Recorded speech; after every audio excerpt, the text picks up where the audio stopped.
the buyer's right to check out homeowners insurance is part of the buyer's overall investigation contingency. So it is part and parcel of that investigation contingency.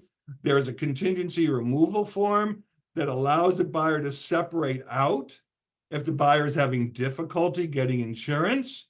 But remember, as of now, the ability of the buyer to get and afford insurance is not its own contingency. It is part and parcel of the investigation contingency. That might change going forward. That might change in 2024. There's a good chance it will change, but that is going to be up to the CAR Standard Forms Committee. But at the very least, we want to make all participants in the transaction aware of the difficulties of obtaining insurance in today's market in California, and then having a better understanding as to how their contract rights work with regard to homeowners insurance.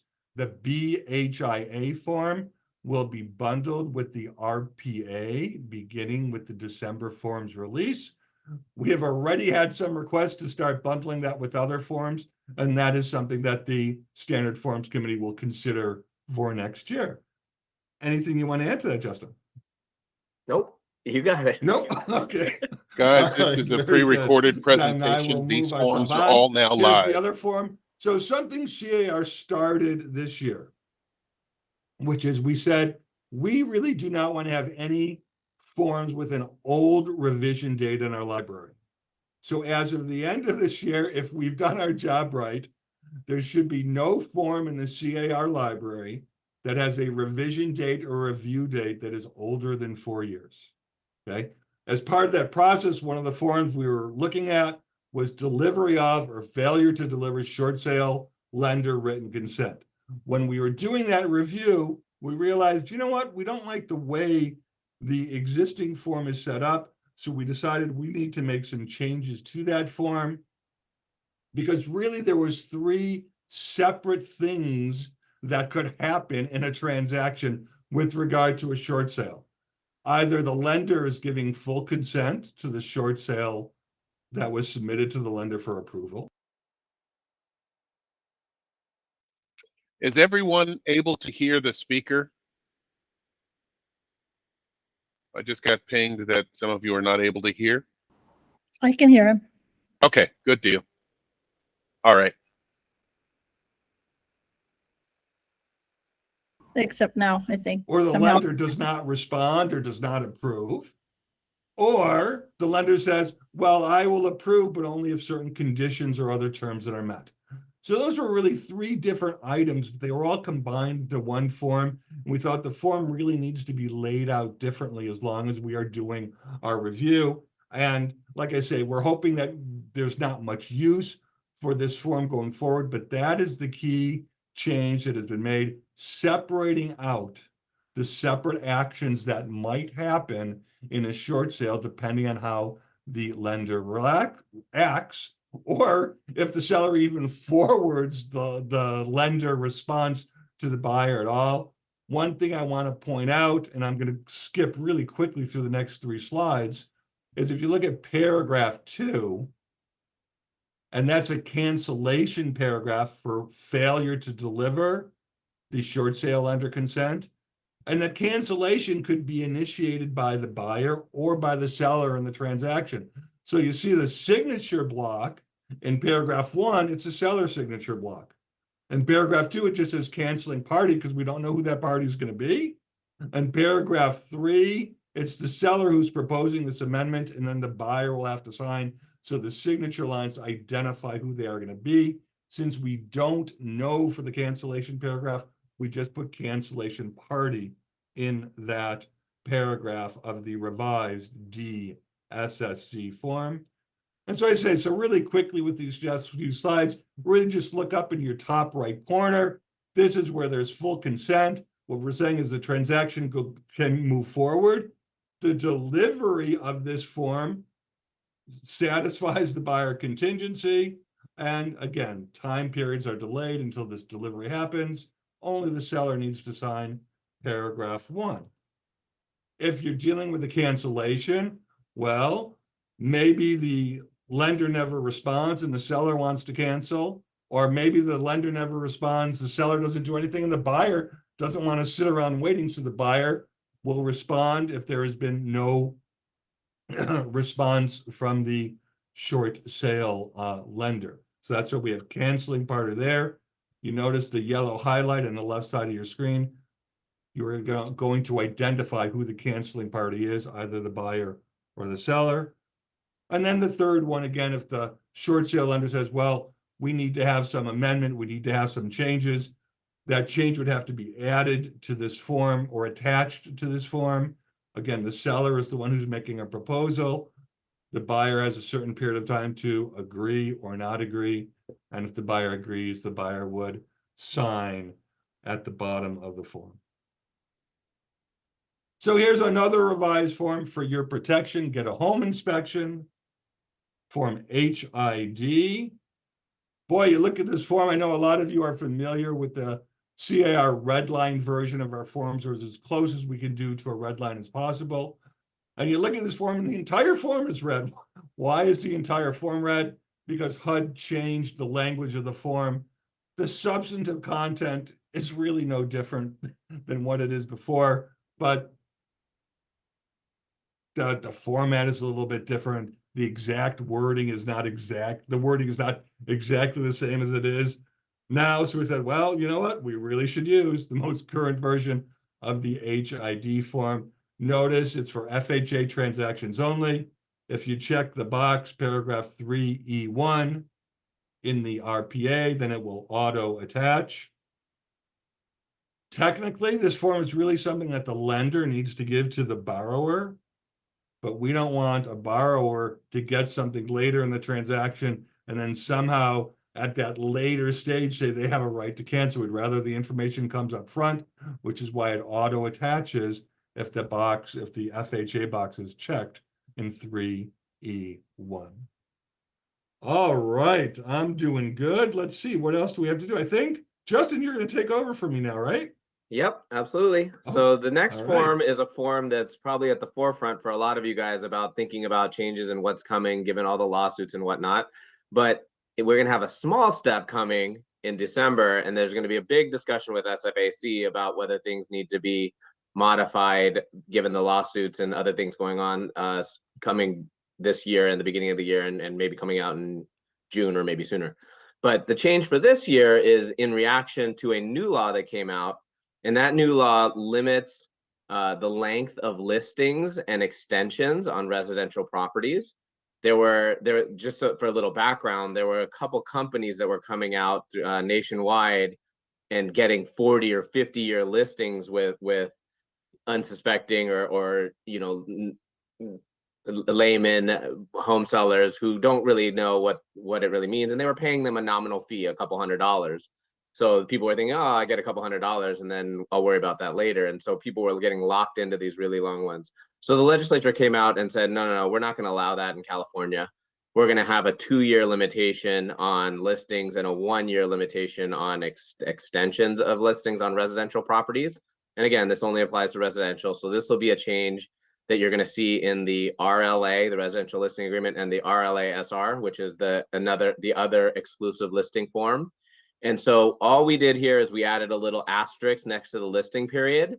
And then you'll see right below that section is a notation there that basically goes on to explain that the maximum length of your listing cannot exceed 24 months on a residential listing. And then a similar change will be made in the modification of terms, which you can use to extend your listing, but that will limit it. It'll have a notation limiting it to 12 months. And again, maybe upcoming in June is a discussion on how the compensation section is explained or broken down. That may come up in the upcoming year, depending on what the SFAC chooses to do with that. And Justin, one of the other problems that was happening mostly in other states, but it was happening in California as well, with these companies that were taking these long listings, is that they were recording the listing. And so even if a listing was taken with an elderly person and the elderly person died, well, there was this recording that was affecting the property, and the companies were saying, guess what, estate, you owe us compensation if this property sells. So it wasn't just the person who received some compensation, maybe as big or as little as it might be, and had the effect of impacting others down the line as well. So California said, we don't want that to be happening in California. And Justin just explained what the change was. Thank you, Justin. Sure. So moving on to our next set of forms, we have 3 property management forms that are being revised in December. The residential lease, RLMM, the application, the LRA, and the tenant estoppel certificate, this TEC. So on the lease, the first change you'll see is we've added into the maintenance use and reporting section, a section for a periodic pest control. And that was lingering around in the disclosures, and we really realized that really wasn't a disclosure. It really was an allocation of cost, right? And it really was a maintenance thing. And so we shifted it over to this maintenance paragraph, and this is when you have periodic pest control, meaning that you've set up a routine schedule service for a periodic pest control service to come, where they'll just come either quarterly or annually and spray the house or do whatever they may do. It's not necessarily saying that there's a habitability a pest control problem, actively happening right now, but it's setting up a service to be more preventative.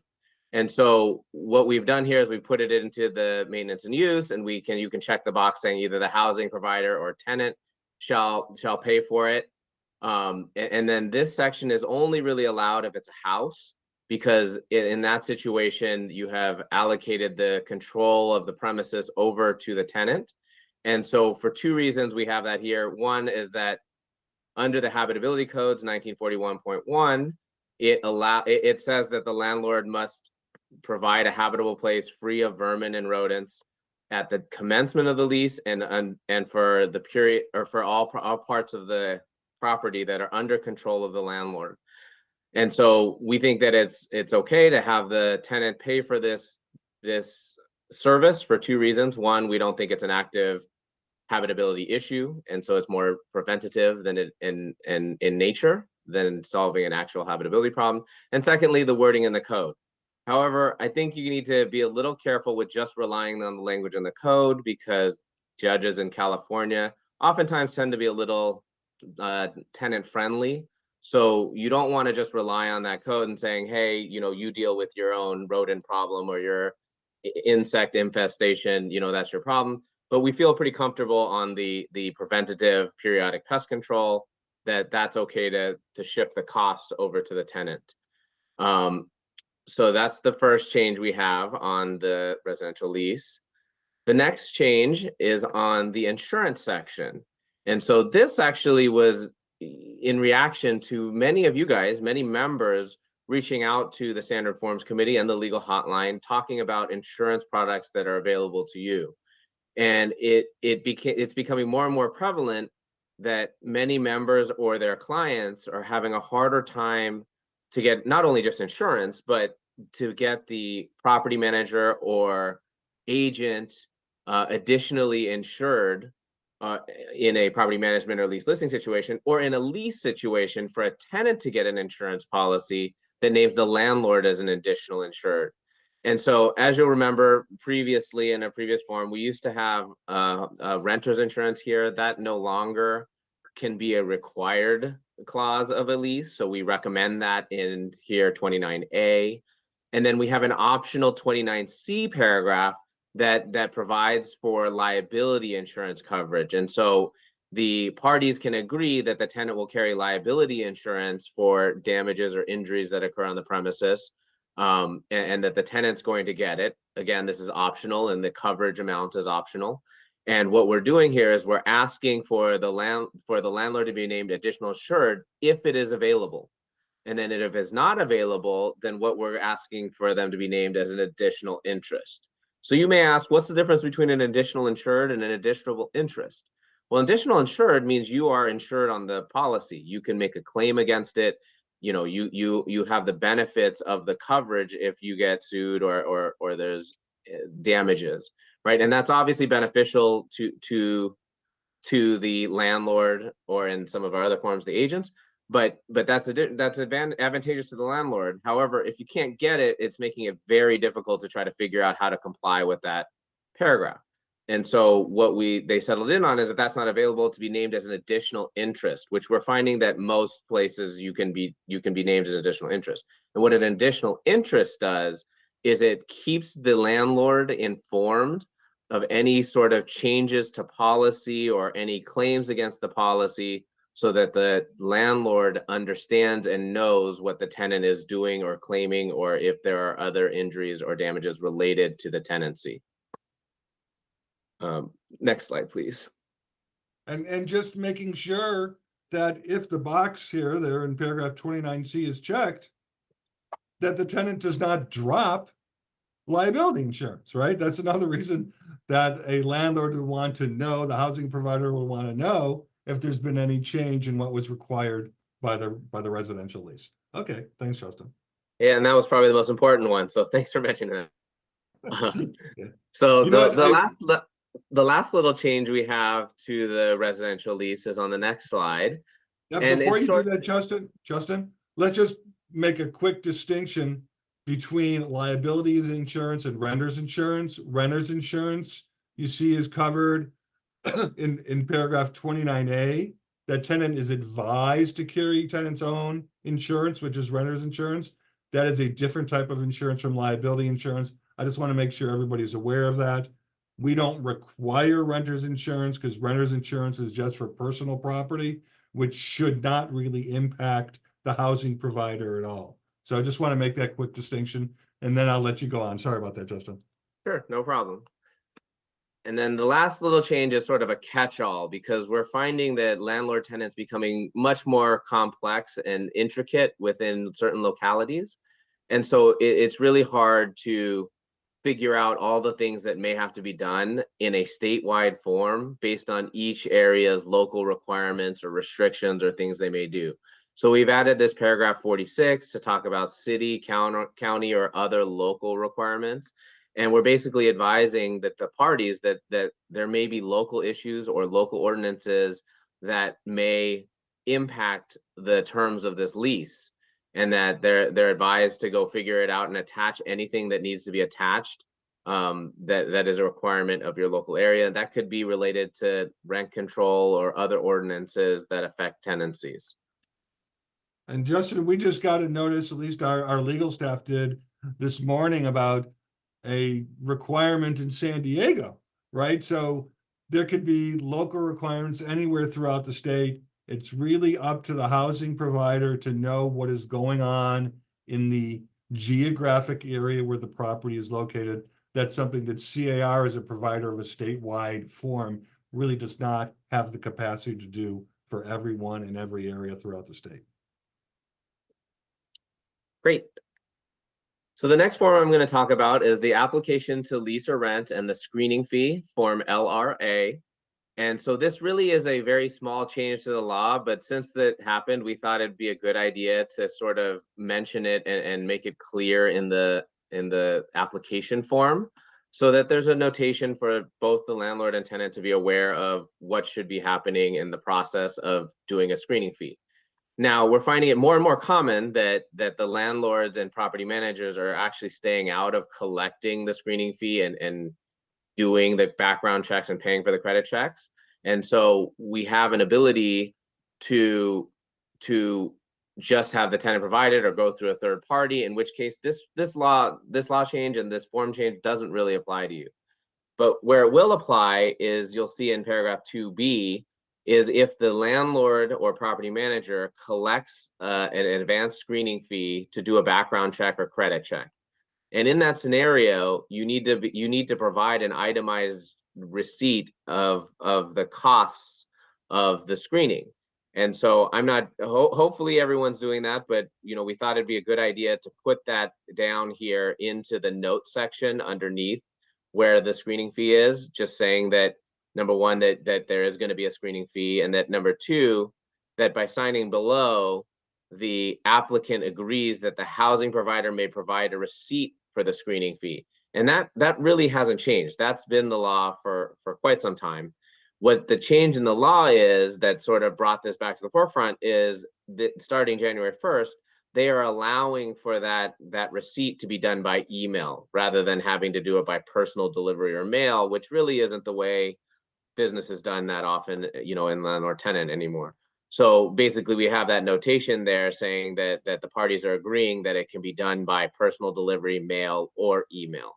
And so again, when you get an advanced screening fee, you need to provide a receipt. And so it gives you 3 ways you can provide that receipt.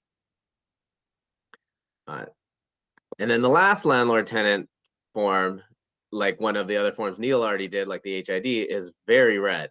But it's not red because we made a wholesale change or it's a whole different process. It's red because we changed the layout pretty much. And I really like this new layout. And what it's done is it's put it in a chart. It's much easier and quicker to find things. It's easier to read. And I think the layout's a little better and a little more convenient and hopefully user-friendly, not only for you guys, but for, more importantly, the tenant and the landlord to be able to find things quickly. And then when you deliver it to a buyer as well. And so basically it's set up with two different columns here, saying what are the items and then what are the answers. A couple things to note on here, I would say, one, we talk about animals and we wanted to make the distinction between which type of animal it is, if there is one, so that the buyer can be aware of what the animal is, whether it's a pet, a service animal, or emotional support animal. And then also how that's going to affect how they treat them and what they do and don't allow in the tenancy when they take over the property. And you'll see sort of in this second sort of section under utilities and services, it makes it much more easy to read in terms of who's paying for certain items. And so that's also making it a lot clearer and a lot easier to do. That's both in the second and third section as well, is more about ownership of items in the property, right? And so again, this is, I think, just an improvement based on formatting, and hopefully it works out and it makes it a lot easier on you guys when you do your transactions and get a tenant estoppel and knowing exactly what is entailed in that tenancy that you're taking over as a buyer. All right, great. Excuse me. Thank you, Justin. So some of the more substantive changes that I'm going to address deal with these 3 forms: the seller property questionnaire, the seller purchase of replacement property, and the tenant occupied property addendum. Don't go away, Justin, because I know your take on the second form, the seller purchase of replacement property, is going to be much more insightful than mine, because you're answering questions on the legal hotline, which I just don't get to do day in and day out anymore. So I may be turning over some of that to you. Why don't we start by looking at the seller property questionnaire? 2 questions are being added for the December release. I didn't even mention, when is the December release? It's going to be is it next week or the week after? I think it's the 19th. The week of the 18th. I think it's coming on the 18th. The expected is the 19th. Expecting. Right. Yes. Thank you. We always say the week of, because in case something happens, we don't want to get a lot of angry emails from everybody saying you didn't meet your time frame. And it's almost always the Tuesday of that week, because Lone Wolf staff needs to come in, figure out what to do after the weekend. So they usually try to, finish anything that they need to do by Monday. So we always say Tuesday of the week of is when we expect those forms to be released. So sorry I didn't mention that earlier. Let's go into the seller property questionnaire. See a couple of questions added. The first one added to paragraph 8, brand new paragraph 8D, asks whether any structure on the property is an accessory dwelling unit, right? That's become very popular, at least in certain parts of the state, right? And if the answer is yes, well, a really crucial question is, has the ADU received a permit or other government approval? A lot of people say they're getting ADUs, and really maybe they've had a contractor, or maybe an unlicensed contractor, come in and fix things up and say they're going to rent it out, but it is not officially an accessory dwelling unit, right? Per statute, unless you receive proper permits and government approvals. So that's crucial information that a seller needs to deliver to a buyer. And then our members are saying something else that is extremely valuable for buyers to be aware of if they're purchasing property with an ADU is, are there separate utilities and meters for the ADU? Or is the allocation of that amount does that have to be figured out in some way by the property owner? Or does the property owner just have to take that into consideration when establishing a rental value, if in fact the ADU is going to be rented out? I was reading an article recently that said, I don't know where the statistics came from, but that the majority of these ADUs are being used for family members to move in. And I'm a good example of that because I have an adult son who's living in a properly permitted and government approved ADU that I put on my property just over a year ago. So good question being added to the seller property questionnaire. And then in paragraph 18, a question that some people are saying, why do you really need that? You know, was the property originally constructed as a manufactured or a mobile home? And the reason that's a good question is, especially if that physical structure has been permanently attached to the property can be sold with just an RPA. Now, I think it's a good idea in that situation to use an RPA plus the MHPA, the mobile home or manufactured home purchase addendum, but not necessarily a requirement to use the MHPA. So how would a buyer know if the original construction was manufactured or mobile home? This is a good way to address that issue by putting it into the seller property questionnaire. Okay, great. So let's move on. The seller purchase of replacement property. So for decades, CIR has had a form for a contingency for the buyer's sale of an existing property. And for several years, but not quite as long as we had the buyer property contingency, we have a seller purchase of replacement property contingency. And there are two potential contingencies here, right? So we look at paragraph 1A and we see the agreement is contingent upon the seller entering into a contract to acquire replacement property. That's the finding replacement property contingency. And then you could look down and see, you could also have for the close of replacement property, which we see is also mentioned a little later on. So, all right, so let's say the seller has this contingency for finding replacement property. And the seller says to the buyer, I found replacement property. I'm going to remove the contingency. Don't worry, everything is hunky-dory. Well, the buyer may be suspicious about whether the seller has really found replacement property. And true, if the seller does not have a replacement property to move into and the seller does not move out, the seller will be in breach of contract. But the buyer may say, I don't want to take that risk. I want to know that you really have somewhere else to go, because I don't want to have to worry about trying to remove you at some later point in time. So our forms committee said, well, let's add a requirement that the seller provide proof that they actually have a contract for replacement property. And we gave some examples there in the parenthetical just after the blue circle. So what? Either a copy of the contract to purchase replacement property, right? That would be one, as well as contact information for escrow, okay? But it also could be a copy of the lease or the rental agreement. Or maybe the seller is not going to be buying and the seller is not going to be leasing. Maybe the seller is going to be moving in with a family member. Well, great. So we want some kind of evidence of that. The buyer wants to feel secure in moving on with the transaction. And the seller's word that the seller has found replacement property just may not be good enough. Okay. Well, what about if the seller is in a contract to purchase a replacement property and that contract fails, right? And that you see there, paragraph 3, if the seller's replacement property is in or enters escrow, right? And either party to that escrow gives notice of cancellation, seller shall, within blank days, deliver written notice of that cancellation. Great. So the seller has a duty to let the buyer know if the seller's replacement property fails, right?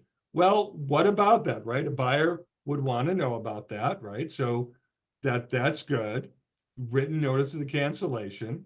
So if you look down in paragraph 5, okay, the buyer would then have a right to cancel, right? So again, we're trying to create a situation where the seller's purchase of replacement property is on par with the contingencies for the buyer to sell their existing property so that the other side knows exactly what is going on. Justin, I tried my best to explain it, but correct me wherever I went wrong. No, I think you did a really good job on that. I really like this form because it conforms it to the contingency for the sale of the buyer's property, the form COP. So I think as people are getting more and more comfortable with the COP, it'll be easy to transition over to the same concepts here. So I think that these are good changes here to have a little more consistency and familiarity. All right, great. Thank you, Justin. And then we have the tenant occupied property addendum. So some changes here that I think are worthy of just being noticed. So you look there in paragraph 1B and look at paragraph 3 of 1B, okay? And it says if seller is able to remove the existing tenant, so here's the paragraph that says the property is going to be delivered vacant. And so we think, great, if the property can be delivered vacant and the seller is able to deliver it vacant, that's really all the buyer needs to know. Well, members throughout the state have told us that's not all the buyer may need to know. The buyer may need to know some other information. For example, if the tenant was forced out of the property, that may create issues under local rent control rules or local rent stabilization act, right? So we said, okay, buyers might need some more information, even if the tenant has been removed by the close of escrow. And so what's some information that would be relevant to a buyer? Well, when did the property become vacant, right? If the tenant vacated voluntarily, was it because the seller or the seller in this case paid the tenant to move? Well, that's all fine and good, but that payment may need to qualify as a proper payment under a local rent stabilization act or a local rent control ordinance. So a payment in and of itself may not be sufficient to protect the tenant from making a claim to come back to the property. So we want to know, how did that tenant leave voluntarily? And if there was a lawsuit, did that lawsuit end in a judgment? End in a judgment, that's really like the best thing for a buyer to know, because if there's a judgment saying the tenant had to be removed from the property, that's really strong protection from the buyer that the tenant would not have a subsequent claim to come back. Now, the seller here may not know all of this information at the time the contract is entered into, so the seller would have to provide this information as it becomes available to the seller. How would the seller do it? If the seller had not yet delivered a disclosure, then you would do that under other terms in the disclosure. Or if not, the seller would just have to provide an additional document disclosing this information to the buyer, so the buyer is aware of the tenant situation. Another situation that came up is, gosh, you have all these rules dealing with tenant occupied property, but what if the buyer is a tenant? Do all these things really apply? And the answer is, well, no, they don't really apply in the situation where a buyer is a tenant. But we needed to take into consideration that maybe you have a multi-unit property. You can use the RPA for 1 to 4 units. Maybe the buyer is only occupying one of the units. So all of these rules would apply to the 3 that the buyer is not currently occupying, right? So we wanted to address that situation as well. And you see down there, it's actually paragraph E7 to E7. It's really just a reminder about security deposits, to remind the parties that, guess what, an itemization of what happens with a tenant security deposit needs to be provided. That's not a new law. That's not something special that is coming up. It's not something that was just enacted this year. It's a reminder to everybody to do what they really should have been doing all along. Justin, before I move on, is there anything else you want to say about those 3 forms? There were a couple questions on the SPRP about sellers not wanting the buyers to know where they're going and providing that information. And so a couple questions that were asked. One, can you do a counter offer and change those terms, or do an addendum and change those terms? And then two, just another thought is, maybe could you redact that information, and still provide the information to them? And if you want me to take a shot at it, I think the answer to both of those questions is yes. Okay, you could always contractually change that, but then the buyer is going to be looking at that and wondering why you don't want to provide them proof. So it's going to look a little suspicious. I think probably the more prudent way is probably to do a redacted version of it. Now, if you redact too much and there's no proof that you're in any contract whatsoever, then the buyer might say that's not reasonable, and we're not going to, we're going to enforce that clause that allows us to cancel if you don't provide that information. So it's a little bit of a balancing act here for the seller, because you're getting a big protection here in having a contingency versus a small trade-off of being able to show proof that you actually are moving forward with something tangible. So I think those are the things you have to weigh out in relation to that concept. I like your answer, Justin. Okay, there was another one you said, I think, on that issue, or no? No, that was the main issue that was coming up on the SPRP. Okay, great. And I see there's a question here. Let me try and read through it. Give me just a second. Looks like it's probably on the TOPA. First question here is, would there be legal liability, or at least potential legal liability, that a buyer may have if a seller violated tenant rights? And I think the answer to that is yes. There certainly can potentially be liability if the seller violated tenant rights. One of the main reasons why we include the new paragraph 1B3 in the TOPA. Is it advisable anytime a buyer will be taking property where there is going to be, or that there was tenants in the property, for the buyer to seek legal advice from a local landlord tenant attorney? And the answer there is got to be yes. It's always advisable in that type of situation. Okay. And the second question here is, if any of those disclosures are made that we're looking at in paragraph 1B3, okay, assuming after the tenant has vacated, would that give the buyer a 5-day right of rescission? Essentially, is that the equivalent of a material amendment to the transfer disclosure statement? And I think we have to ask the question of what is being provided. So, for example, in 1B3, the first item is, when did the property become vacant? Well, all we say here is that the property shall be delivered vacant. So as long as it's vacant before close of escrow, I'm not sure that the date it became vacant, as long as it became vacant before close of escrow, is really necessarily a material fact. The contract has been complied with. I'm going to skip little Roman numeral 2 for a minute, and then Roman numeral 3, I already mentioned.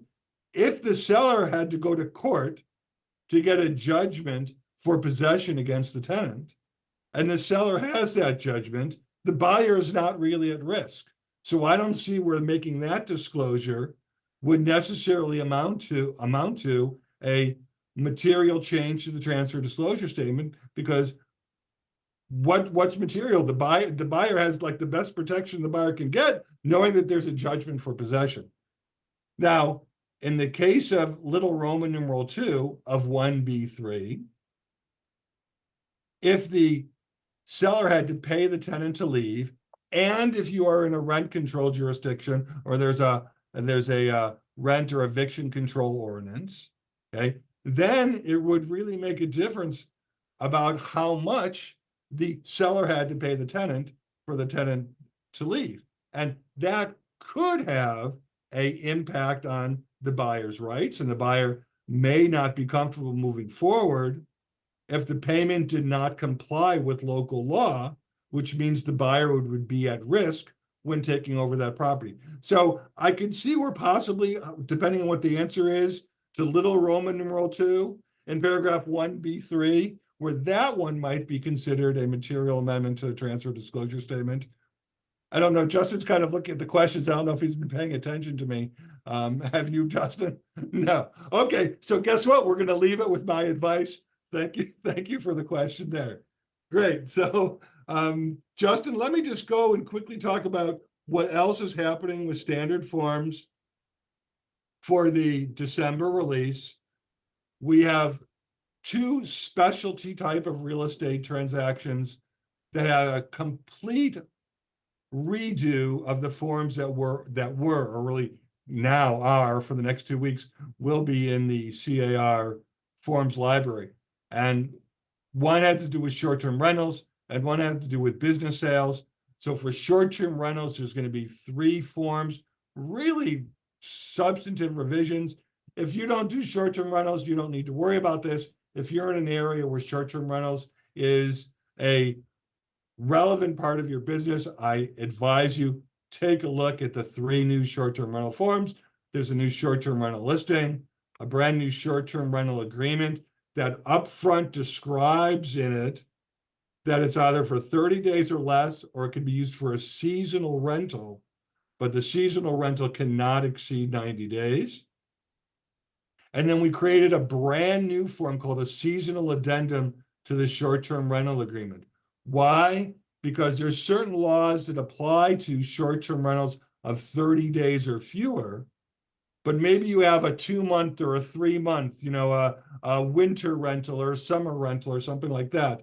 And what we're saying is if you have that kind of rental for 31 to 90 days, some of the regular landlord-tenant laws may apply. So that's why we created this seasonal addendum. So crucial to use the right forms for the right situation.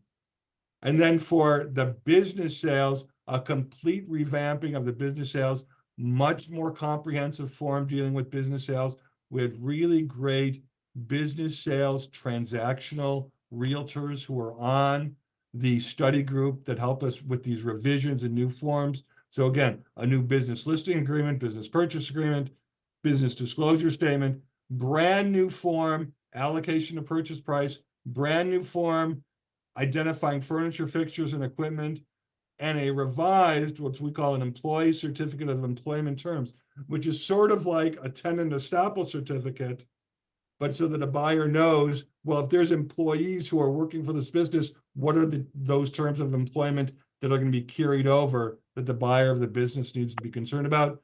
One item, Justin, you may want to help me pick up on this. With the short-term rentals, I believe we say the short-term rental listing, the listing agreement must be signed by a broker or office manager. Do I have that one correct? Correct, because we don't want agents going into a line of business that the broker does not want to authorize. Perfect. Thank you very much. Last 2 things, and then we'll pick up with any questions that we still have. And if not, we might let you go holiday early. We'll see. So what do we have here? There were 9 forms that were updated without any revision date. So CAR legal staff looked at them, saw, you know what, everything in those forms are just fine, but we don't want an old revision date in our forms library. 25 other forms reviewed and given a new date, right? Why? Again, that 4-year rule. We want members to have confidence when they come to the CAR library, whether they're using ZipForm or another platform. We want them to have confidence that the form that they are using has been looked at and reviewed by a CAR lawyer or by the Standard Forms Advisory Committee within a relatively short period of time before it is being used. We're going to keep that 4-year rule going forward. So every revision date, every June and every December, you're going to see a lot of numbers there, right? Because there's over 200 forms in the CAR library. We want to make sure the best we can that no form is more than 4 years old. And hopefully we've done a good job with that. So Amanda or Jana, were there some questions you got that you would like Justin and I to answer publicly, or do you just want to have us leave early? You know, they've been doing an amazing job. Actually, I'm looking at the list and there's only one lingering and it just came in. So they've been keeping on top of the questions. And I brought up the couple that I saw already. So I think in the spirit of the holidays, let's get out of here early and get this wrapped up. You know what? Before we do that, just we got 5 more minutes. I just saw a couple of items that were catching my eye having to do with Fortress Wildfire. There was a change that was made to the residential purchase agreement. Paragraph, I think it's 3Q, is it, might be 2? 3Q2. Thank you, Justin, the good old peace sign for somebody from my age bracket. 3Q2, there is a ability to add in into the transaction the possibility of bringing into the transaction what's called a Fortress Wildfire Disclosure Report, I think is the name. That Fortress Wildfire Disclosure Report is not a report that satisfies the duty that is otherwise met with, that you would comply with by using the FHDS form, the Fire Hardening and Defensible Space form. That form still needs to be used in a transaction where you have residential 1 to 4 property. No, a TDS is required, and I know there's another requirement. High or very high fire hazard zone, and for half of it built before 2010. Thank you. So remember that new item that's there, it's an optional item. You can add it in. There's a drop-down menu that lists the NHD companies through which that Fortress Fire Wildfire Disclosure Report can be provided. But a lot of valuable information in that Fortress Wildfire Report. You know, a nice aerial view of the property, indications of what could be done to safeguard the property, at least mitigate any chance of fire damage to the property, estimates as to how much it would cost. But just remember that 3Q2, an optional paragraph, okay? And it does not satisfy the requirements of fire hardening or defensible space disclosure. And then you, along with your client, will just have to make a decision as to whether you think the information contained in that report is sufficient to justify ordering the report. Yeah, Okay? and my understanding on that is if you don't want to include it or don't want it in there for lending purposes or whatever, or don't even want to ask for it, then just leave it blank. It shouldn't automatically print. There was a little glitch that happened when it came out, but that, to my understanding, has been corrected. So if you just want it, leave it blank. Just leave it alone if you don't want to include it in the transaction. And before I let everybody go, I see there was a question, and this one's actually for me. Will CAR be updating CAR Forms Tutor? And the answer is yes, I will. And my hope is to have that updated. I don't know that I'm going to do it. I got vacation coming at the end of this month, but by the end of January, I hope to have Forms Tutor completely updated. All right, Justin. Thank you. Thank everybody for joining us. I hope everybody has a wonderful new year.